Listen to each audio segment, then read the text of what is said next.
Let's have a little royal chat right now. Emily Nash is with Hello Magazine, and she joins us now. Of course, their royal editor. Nice to see you, mate. So, okay.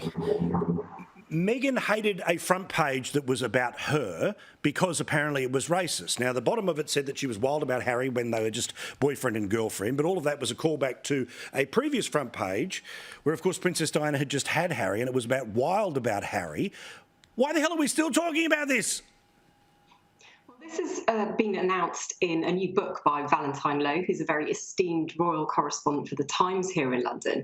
And he has spoken to people who were working for Meghan at the time and Harry, as Prince Harry, prior to their engagement even. And he has an account from someone saying that she was very unhappy with this Vanity Fair cover because, and here's really what goes to the crux of this problem, she interpreted it as being racist. Now, the Wild About Harry song was performed by Judy Garland in the 30s, I believe, with a blackface performance. So it is problematic, but it's very unlikely whoever came up with the headline for that had gone back that far and actually traced this. So once again, it goes to the heart of so many of the issues around this really difficult relationship. It's all about interpretation. Why are lawyers getting involved in the Oprah interview?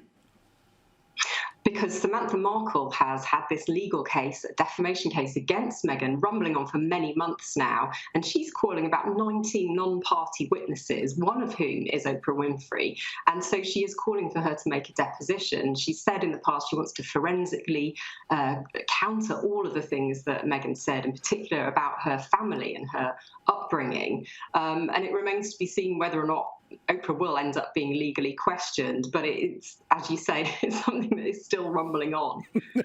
Look, they're the gift that keeps on giving in terms of media, but they're certainly not when it comes to the family. Also, though, the flip side of the William and Harry coin is that the Prince and Princess of Wales will be coming to Australia. I tell you what, the institutional PR of the palace is unbelievable. They're out there saying, because don't forget, with the Prince and Princess, you also get the kids, which means you got Charles, you got William, you got George. Here's the next 100 years. Very much so. And, you know, let's not forget that last time George was dubbed the Republican Slayer. I'm sure this is part of the thinking.